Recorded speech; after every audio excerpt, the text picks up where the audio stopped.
Il va manger.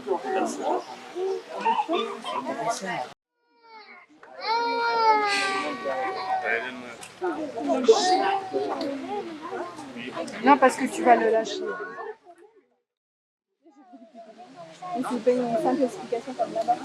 T'as vu, il fait toujours le tour. On va voir combien de minutes c'est normal. C'est un truc dans le dos là, non? Mais ça, maman, c'est pas. T'as vu, maman, il boit. Ouais, on va la battre sûrement. Il va pas l'air plus jeune. Hein. Lui, si, justement. On verra. Il boite. Viens voir, viens là, viens là. Il boite. Attends, là il est sur le bout de bois, là tu peux le prendre. Vas-y. Il est beau.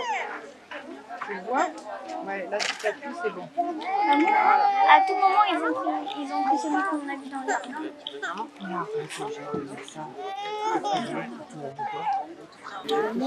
Mais le renard, ça court.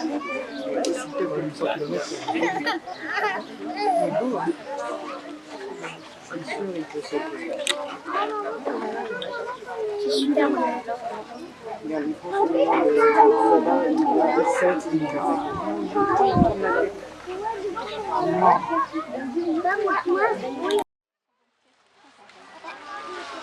Ah, il n'y en a pas un autre? Bah pourquoi il y a 3 tours alors? Mesdames et messieurs les enfants, bonjour. Bonjour. Bonjour. Bienvenue. Vous allez bien? Oui. Ok. Alors, donc nous sommes ici autour de cet enclos pour pouvoir parler un petit peu de nos renards. Donc le renard roux, très commun, mais tout aussi fascinant. Mais juste avant, je vais voir quand même quelques questions. Alors, déjà, est-ce que vous connaissez d'autres espèces de renards que le renard présent devant vous? Le gris, Oui. le renardeau. Alors le renardeau, ça va être le petit du renard. Oui. Le renard blanc, donc en effet le renard polaire qui va vivre dans les régions arctiques, donc va être une autre espèce de renard. Est-ce que vous en connaissez d'autres? J'ai entendu le fennec, en effet, donc le plus petit des canidés qu'on va retrouver en effet dans les régions désertiques. Va être une espèce de renard. On retrouvera également donc, le renard du Tibet qui lui va plutôt vivre donc, dans les régions asiatiques ou montagneuses. Donc, sur notre planète, on va trouver environ une quinzaine d'espèces de renards différentes, dont le renard que vous avez devant vous. Et donc, je vais quand même faire un petit peu les présentations. Donc là, ici, vous trouverez donc Rolling et Stone, qui sont deux frères qui sont âgés de 11 ans. Pour un renard, c'est quand même plutôt pas mal, puisque donc dans la nature, ça va vivre au maximum 5 à 6 ans. Et en captivité, généralement, vous pouvez rajouter 10 ans sur l'espérance de vie des animaux. Et nous avons quand même une troisième place pour un troisième renard. Donc, il est bien présent. Il s'appelle Roquette. Il est tout jeune, il a 1 an à peine, il est né l'année dernière. Et il est encore assez timide, donc vous ne le verrez pas. Il est ici, hein, mais il est juste caché. Voilà. Mais il est là. Donc voilà, la France du public fait encore un petit peu peur, donc c'est pour ça qu'il ne viendra pas lui-même avec nous pour le moment. Donc le renard roux, donc celui-ci on va le retrouver un petit peu partout sur notre planète et on va le retrouver dans différents milieux. On va le retrouver en montagne, on va le retrouver en forêt, en plaine et parfois on va le retrouver jusque dans le ville. Et donc, ce renard roux, il va plutôt avoir quand même des mœurs assez solitaires, même s'il y aura quand même des périodes où ils vont se retrouver en petit groupe. Et il y aura une période en particulier où ils vont se retrouver. À votre avis, laquelle? La saison des amours, en effet, qui va avoir lieu. Et non, celle-ci là, c'est un petit piège pour les renards, elle n'aura pas lieu au printemps, elle aura lieu bien avant, puisque justement ils vont mettre bas au printemps. Donc nos renards, notre renard va se trouver une femelle ou plusieurs femelles, parce que c'est un petit filou, il est capable de féconder plusieurs femelles, notre renard. Et là, il va donc s'accoupler entre décembre et février. Et ensuite, donc, la mise bas se fera au printemps. Notre femelle va mettre bas une portée de 1 à 6 petits renardeaux, donc ils vont naître dans le terrier. Au bout d'1 mois, ils commenceront à sortir, et au bout de 2 mois et demi, ils seront complètement sevrer nos renards. Et donc, notre mâle, une fois qu'il aura fait son tour, et ben, il va un petit peu être chassé du terrier. Il n'aura plus trop le droit de rentrer à partir du moment où la femelle aura mis bas. Il sera juste là pour pouvoir aller chasser et rapporter le fruit de la chasse à sa femelle et à ses petits. Donc les parents ramèneront la viande aux jeunes. Et donc les premiers actes de chasse qu'on pourra observer chez nos jeunes renards, ce sera de jouer avec la nourriture que les parents leur apporteront, ou alors de fouiller dans la terre, de creuser, et donc de partir à la recherche des petits enfants. Tout ça, ça aura lieu à partir de 4 mois chez nos petits renards. Les petits renards blancs vont être en groupes familiaux jusqu'à l'automne suivant leur naissance. Et donc, quand nous avançons de 10 mois, à 10 mois, donc, nos renards blancs seront matures sexuellement. Et à ce moment-là, ils pourront quitter le nid familial afin de pouvoir aller également se trouver un compagnon. Oui, il y a encore des oiseaux qui volera sur notre tête. Et vont venir sur notre tête. Et donc, tu vois, depuis tout à l'heure, je leur donne de viande, mais pas seulement. Je vais leur donner aussi des petits morceaux de pommes, puisque notre renard, il n'est pas seulement carnivore, il va être quand même à tendance omnivore. Et donc celui-ci, il va se nourrir au gré des saisons. Donc il est aussi capable de se nourrir de végétaux. Et le fait qu'il puisse se nourrir de végétaux, ça aura une importance assez capitale et on en reparlera plus tard.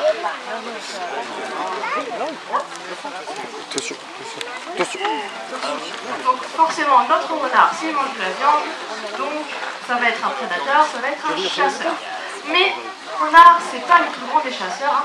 Sur des actions de chasse, notre renard, il va en réussir que 2. Et les chasses qu'il va pratiquer, ça va être la chasse à l'affût. Il va chasser le lapin, les oiseaux. Il va aussi pouvoir manger des œufs qu'il va trouver donc, dans des nids où les oiseaux vont nicher au sol ou sont tombés des arbres. Mais lui, ce qu'il peut préférer quand même, ce sera plutôt le mulottage. Et donc, dans le monde du mulottage, qu'est-ce qu'on va retrouver? Les mulots. Lui, il va plutôt donc avoir tendance à chasser tout ce qui est petit rongeur. Et pour s'y prendre, en fait, il va sauter à pieds joints sur ces petits rongeurs afin de pouvoir mieux les attraper. Donc, il se nourrira de mulots, de musaraignes, de campagnols. Ah ben je l'ai pas vu. Voilà. Et pour un an, il court vite. Tu les vois les renards? Je vois pas. Vous avez eu un vite à Pour un an, bah oui, et comme vous avez pu le constater, très vite paniqué dès qu'il y a trop de monde. Donc on le rentre à ce moment-là. Donc j'en étais où moi? Donc j'en étais donc à la chasse. Donc le fait que c'est un chasseur, mais pas un des plus fins chasseurs. Même si quand même il est bien équipé, il va chasser avec Louis, avec l'odorat. Il va quand même être capable de pouvoir cacher des fois le produit de sa chasse, de le laisser à un endroit et ensuite de revenir plus tard en le trouvant justement avec ses affaires, de le consommer bien après. Il aura quand même aussi une tendance un petit peu opportuniste par rapport à son terrier, à son lieu de vie, puisque un renard n'ira jamais vraiment creuser son terrier de lui-même. Il aura toujours déjà de famille creuser. Celui qui va préférer, ce sera celui du blaireau, si pas de l'ordre évidemment, puisque donc il est quand même assez grand pour lui, et là il aura juste à poser ses valises et à s'installer dedans. Hop.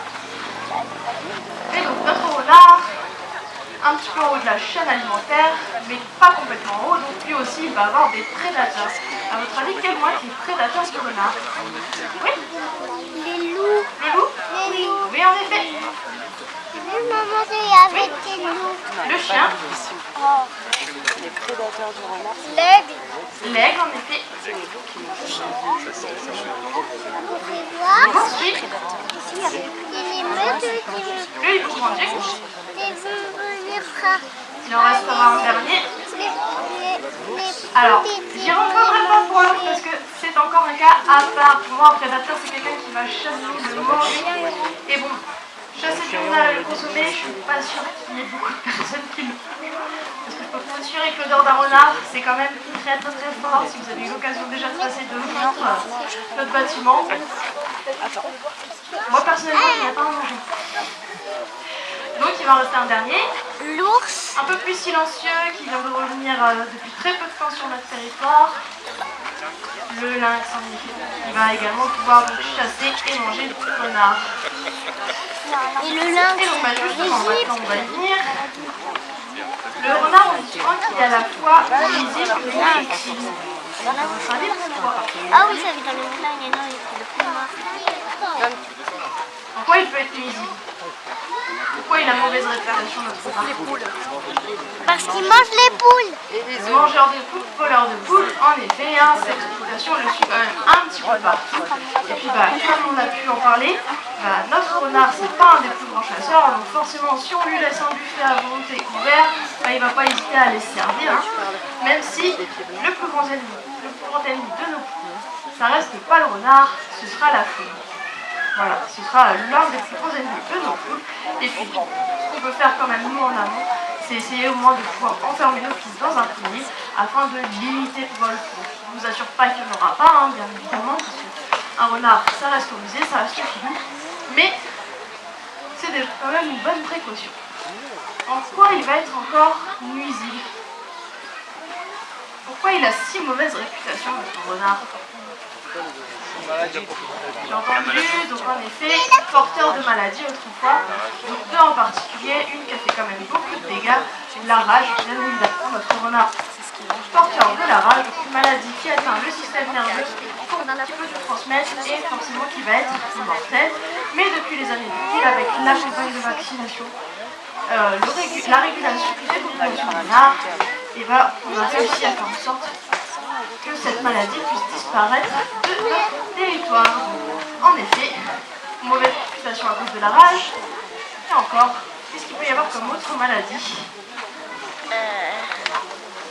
L'échinococose alvéolaire. Donc un mot assez compliqué, donc pour vous la faire courte, on vous a déjà dit ou pas de quand vous partez donc justement faire une cueillette en forêt, les fruits à une certaine hauteur peut-être, pas les cuire trop ras du sol, ça vous parle? Ouais. Et en effet, il vaut mieux donc à plus d'un mètre du sol, puisque avec le renard, le souci c'est qu'ils vont être porteurs d'un petit parasite dans leur tête. Et quand ils vont faire donc, leur déjection, leur urine sur des fruits donc beaucoup plus bas, ils vont être contaminés. Et sinon en fait on les mange, on va attraper cette maladie à cause de ce parasite. Et ensuite cette maladie elle va s'attaquer à notre foie. Donc c'est pour ça aussi que le renard avait très mauvaise réputation. Donc si vous voulez être tranquille aussi, quand vous partez en balade, cueillez vos fruits à plus d'un mètre du sol, lavez-les, faites-en de la confiture ou des compotes, vous êtes sûr au moins que là vous serez complètement tranquille avec cette maladie en question. Voilà. Et donc notre renard, mine de rien, donc très mauvaise réputation, pour plusieurs choses, mais en quoi il peut être quand même utile pour notre environnement?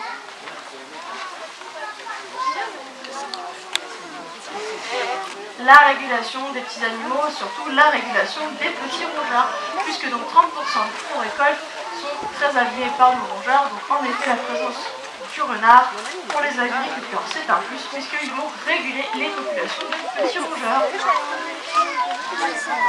Qu'est-ce qu'ils vont avoir d'autres utilités encore?